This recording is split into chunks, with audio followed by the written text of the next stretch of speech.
दोस्तों, कैसे हैं आप सब। उम्मीद करती हूँ आप सब अच्छे होंगे और मैं भी अच्छी हूँ। और मैं हूँ लक्ष्मी इंडियन ब्लॉगर और मैं आपको अपना चैनल में स्वागत करती हूँ। और आज का ब्लॉग चालू कर रही हूँ रात को 7:45 बजे। और अचानक तो नहीं कहा जाए, कार्ड तो पहले से आया था लेकिन तय नहीं था कि जाएंगे कि नहीं। तो शादी में जा रहे हैं और एक नहीं दो शादी है, एक लड़के की शादी और एक लड़की की।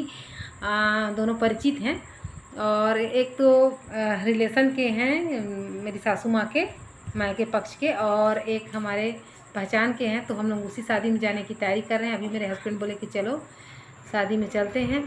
तो मेरा तो हाँ नहीं चल रहा था, लेकिन बच्चे बोले नहीं आप नहीं जाओगे तो नहीं बनेगा। तो फिर चलते हैं, तैयार होते हैं और उसके बाद फिर मैं आप लोगों को तैयार होने के बाद मिलती हूँ और फिर शादी का मैं रिसेप्शन वगैरह दिखाती हूँ आप लोगों को। तो दोस्तों चलिए फिर मेरे साथ आप लोग आ जाओ आ जाओ। तो दोस्तों हम लोग रेडी हो गए हैं शादी में जाने के लिए। और आज एक लड़के की शादी, मतलब हम बारात जाना है और एक बारात आना है। मतलब एक लड़की की शादी और एक लड़के की शादी है। तो हम लोग जा रहे हैं और ये मेरा बेटा तैयार हो गया बेचारा और इसका कम हुआ है मेकअप, तो थोड़ा कम दिख रहा है, सांवला सांवला, और हम लोग ज़्यादा कर लिए तो हम लोग थोड़े ज़्यादा गोरे दिख रहे हैं। मेरा आईलाइनर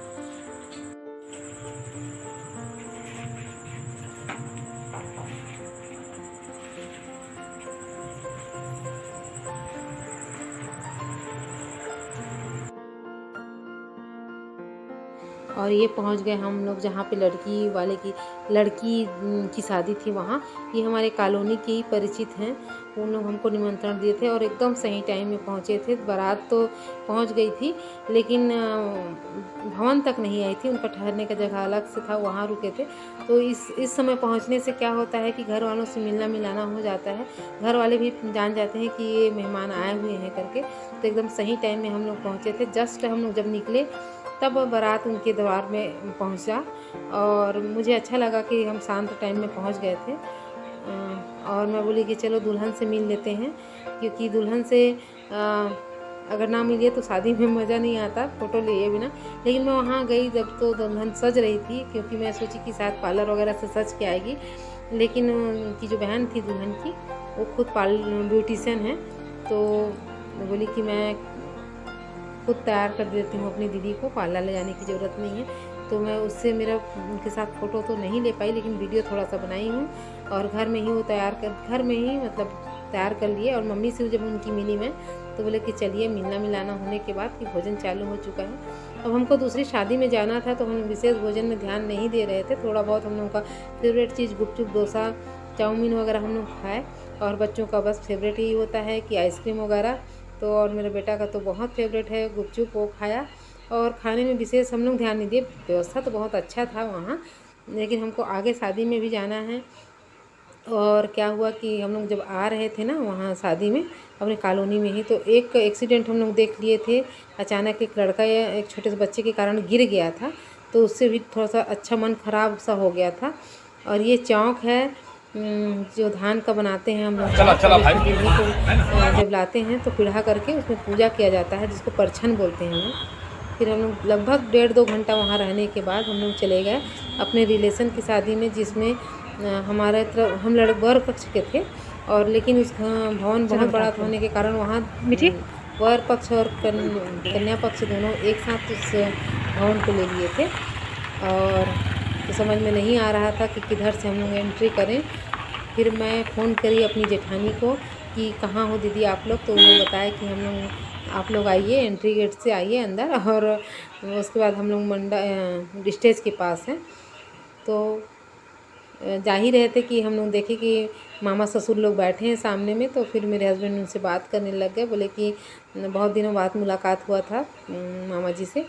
और तो मैं बोली चलो मैं तो खड़े होकर बात नहीं कर सकती मामा से, तो मैं खींच लेती हूँ अपनी बिटिया रानी का फ़ोटो, जहाँ पे सेल्फी जोन बना था। और इस सब चीज़ का बिटिया रानी को बहुत शौक़ है। बेटा को तो शौक़ नहीं है, वो उल्टा बिगाड़ देता है, बिगाड़ने का प्रयास करता है फ़ोटो को।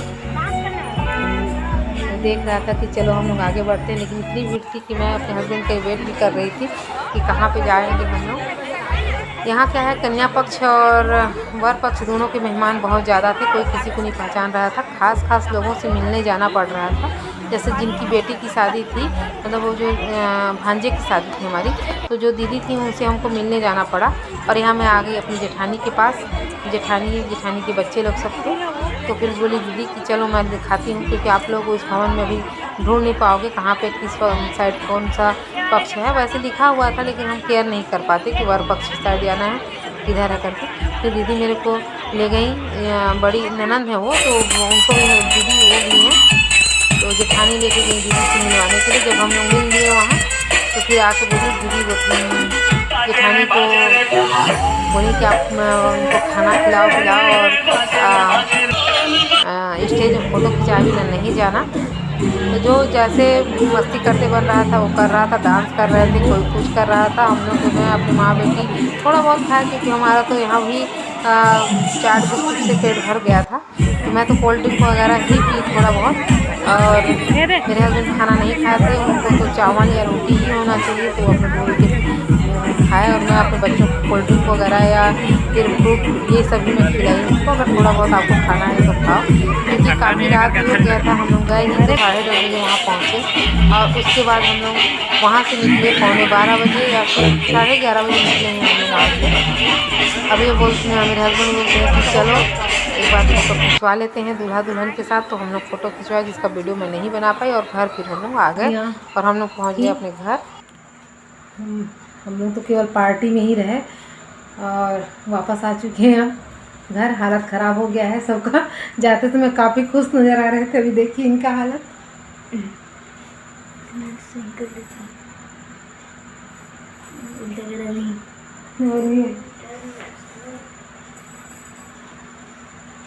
थक गए हैं, खाते खाते थक गए हैं 2 पार्टी में। तो दोस्तों, अगर आप लोगों को मेरा ब्लॉग अच्छा लगा तो प्लीज़ दोस्तों, नए हैं तो सब्सक्राइब कीजिए, और जो सब्सक्राइब कर चुके हैं वो प्लीज़ दोस्तों कमेंट्स कीजिए और लाइक करिए, कमेंट्स कीजिए। और अगला ब्लॉग आने तक के लिए बाय बाय दोस्तों।